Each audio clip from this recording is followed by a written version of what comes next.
ठेकेदार बन रहे हैं कि हम ये नहीं करेंगे, ये नहीं करेंगे तो ये नहीं होगा।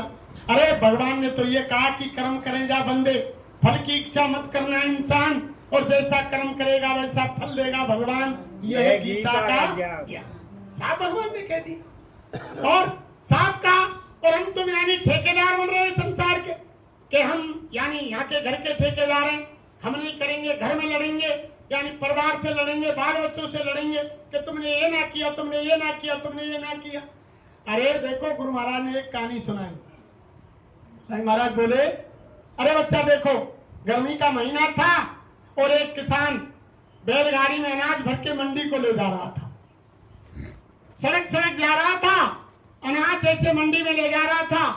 तो जेठ का महीना था, गर्मी पड़ रही थी, चिलचिलाती धूप थी और गाड़ी रोड पर चल रही थी। अचानक एक कुत्ता आया और वो बेचारा गर्मी से परेशान था तो गाड़ी के नीचे घुस गया। जब गाड़ी के नीचे 10-5 मिनट चला तो उससे राहत की सांस मिली, ठंडक मिली।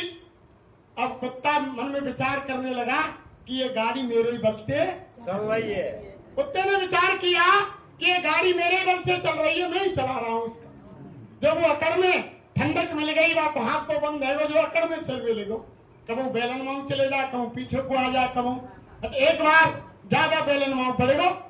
अब बैल से जैसे पाम से टकरायो तो बैल ने मारी लात। जैसे कुत्ता ने लात दी, लात लगी, कुत्ता गाड़ी के नीचे तो निकल कर 6 कान में ढुलक के वहां जाके पड़े। अब पड़ो एकदम खड़ो हुआ, खड़ो है कि देखो कि गाड़ी तो वो चल रही, गाड़ी तो अब भी चल रही है। तब उसकी समझ में आया कि गाड़ी को चलाने वाला कोई और ही है। जब उसकी समझ में आया कि ये गाड़ी मेरे बल से नहीं चल रही है, गाड़ी को चलाने वाला कोई और है। अब वही चीज हम आप कर रहे हैं कि गाड़ी को चलाने वाला तो कोई और है। यानी दुनिया के धंधे कम नहीं होंगे और एक दिन बंदे हम नहीं। और रात दिन तुम देख रहे हैं बड़े बड़े परिवारों में से बड़े बड़े जवान चले जाते हैं, क्या उनको घर को ढांचो ना चले हैं? हम अगर ठेकेदारी लेके हम ही चला रहे हैं तो बड़े बड़े यानी दुनिया तक चले गए। जब वो घर चले यानी परिवार चले, सारे काम हो, 10-5 दिन बाद वही की वही सारी चीज हो, तो हम आप चले जाएंगे, लेकिन ये संसार को रहट चक्र बंद नहीं होगा, ये तो हमेशा चलता रहेगा। इसलिए महात्मा कह रहे हैं, अरे के समय निकाल करके बच्चा अपना काम कर लो, ये फिर मनुष्य शरीर आपको नहीं मिलेगा। ऐसे महात्मा की तलाश कर लो जो आपकी आत्मा को यानी भवसागर रूपी संसार से पार कर दे, और यानी ऐसी युक्ति बता दे जो घर में बैठ के आप भजन करें और भजन करके आत्मा आपकी संसार से पार हो जाए। अरे ऐसे महात्मा की खोज कर लो। और जब तुम खोज नहीं करेंगे तो काम कैसे चलेगा? और खोज भी हो गई और महात्मा भी मिल गए, अगर तुमने उनके आदेश का पालन नहीं किया तो महात्मा क्या कह रहे हैं कि गुरु की आज्ञा सेन में हो या बैन में हो, उनके आदेश का पालन करना ही सच्ची भक्ति है। महात्माओं के आदेश का पालन करना ही सच्ची भक्ति है। जब हम आदेश का पालन नहीं करेंगे, अरे राम भी आए, कृष्ण भी आए, उन्होंने भी गुरु के आदेश का पालन किया। यानी जो भगवान जिनकी हम आप पूजा करते हैं, जब वो धरती पर आए, उनके गुरु ने जैसा आदेश दिया कभी भी नकारा नहीं उन्होंने, आज तक नकारा किसी आदेश को। आप रामायण पढ़ते हैं, यानी गीता पढ़ते हैं, भागवत सुनते हैं, सब में किसी महात्मा के आदेश को किसी उसके शिष्य ने नहीं नकारा, कभी भी नहीं नकारा।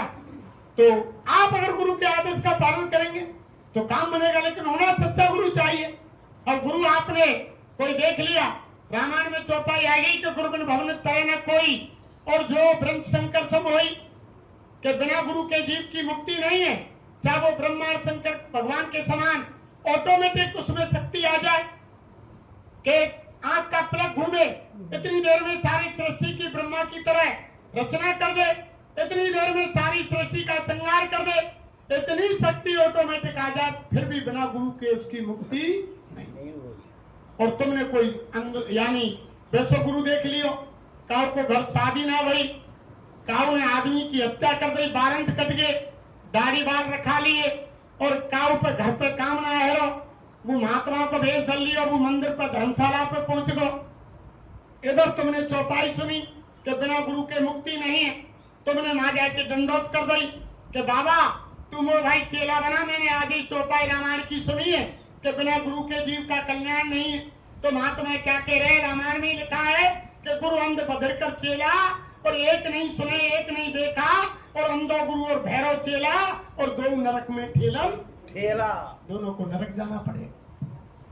अगर सच्चे महात्मा नहीं मिले, सच्चे गुरु नहीं मिले, गुरु अंधा है। गुरु अंधे का मतलब रामायण में लिखा कि जिसने भगवान को देखा नहीं वो भगवान के पास आता जाता नहीं, और चेला बहरा उसको कहा जो गुरु की सुनता नहीं। जब दोनों ऐसे मिल जाएंगे तो दोनों को सीधा नरक जाना। गुरु नानक ने तो ये कहा कि अंधो गुरु अजगर बने और लग 84 में जाए, और शिष्य सभी चींटी बने तो नोच नोच के बदला लेना पड़ेगा, देना पड़ेगा। ये संसार की रीति नीति है। तो तभी तो कह दिया कि गुरु कीजिए छान और पानी पीजिए जान।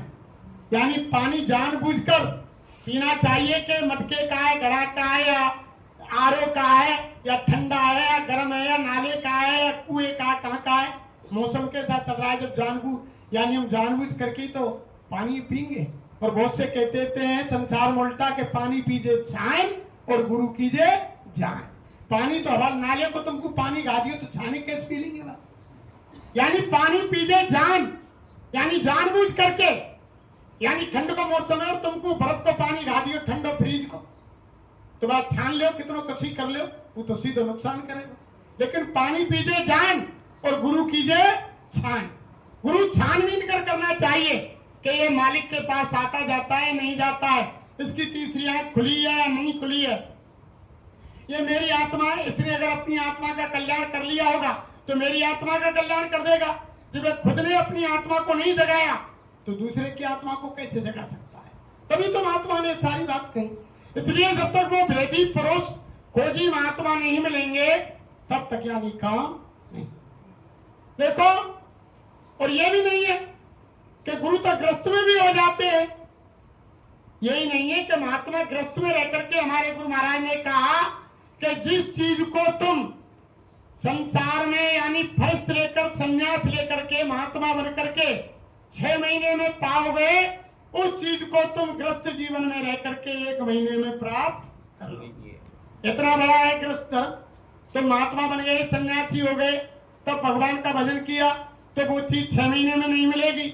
और ग्रस्त में रह करके तुम्हें 20 नौन की कमाई करके रात दिन और सुबह शाम अगर तुमने मालिक का भजन किया तो भी वो चीज तुमको 1 महीने में मिल जाएगी।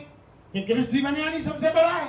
जो महात्मा भी भजन कर रहे हैं, कोई मंदिर पर रह रहे हैं, हमारे आपके पास से खाना ले जाते हैं या आटा दाल ले जाते हैं, तो वो भजन तो उनका करते हैं जिनका भोजन कर रहे हैं। तभी तो महात्माओं ने कहा कि ये संसारी का टुकड़ा और इसके लंबे दांत, और भजन करे तो उबरे नहीं फाड़ देगो।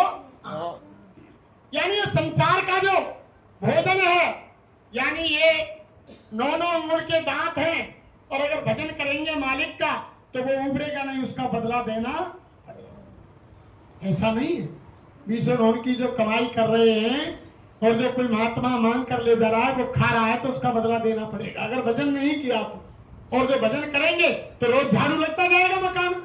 भाई हम गंदगी रोजाना साफ नहीं करेंगे अपने घर की, ये हमारी माता बहन देवियां रोजीना सुबह जग करके शाम को घर में झाड़ू नहीं लगाएं तो यानी 2-4 दिन बंद कर दे, महीना भर बंद कर दे तो इतनी गंदगी हो जाएगी। अतिथि की तो क्या चलाए, तुम खुद नहीं बैठ सकोगे उसमें। ऐसे ही जब हम शरीर में यानी इस मनुष्य मंदिर में झाड़ू नहीं लगाएंगे, वो यानी भगवान के भजन का हम वो झाड़ू नहीं उसमें फेरेंगे, उसके चिंतन का, मालिक की यानी प्रार्थना का वो हम काम नहीं करेंगे, तो इसमें आत्मा के अंतकरण पर इतनी गंदगी जमा हो जाएगी कि मनुष्य शरीर मालिक फिर आपको दोबारा कदापि नहीं देगा। इसलिए हमें समय निकाल करके असली चीज ये मनुष्य शरीर इसीलिए मालिक ने दिया है कि अब की बार में तुमको सुनहरा मौका, गोल्डन चांस दे रहा हूं, और तुम समय निकाल करके, अरे भाई रामायण में लिखा हुआ है, हर जगह लिखा हुआ है, संत महात्मा कह रहे हैं कि हमने तुमने वादा 24 घंटे का किया, लेकिन महात्माओं ने कितना सुलभ कर दिया। उन्होंने कहा अरे बच्चा मैं जानता हूं तुमने वादा 24 घंटे का किया, लेकिन तुम 24 घंटे भजन नहीं कर सकते। चलो 22 घंटा संसार के काम करो, लेकिन 2 घंटा समय तो निकाल लो, 1 घंटा सुबह और 1 घंटा शाम। गुरु महाराज ने कहा अरे 2 घंटे समय निकाल लो मालिक के नाम के लिए, 1 घंटा सुबह 1 घंटा शाम। लेकिन रामायण में गोसाई महाराज ने चौपाई लिखी है, जब जीव उल्टा लटका हुआ था, जब उसको यानी कष्ट मां के गर्भ के अंदर हुए, जो रामायण में लिखा है कि जन्मत मरत दुसद कोई, यानी जन्म लेने में और मरने में असहनीय पीड़ा होती है जिसका कोई वर्णन नहीं कर सकता।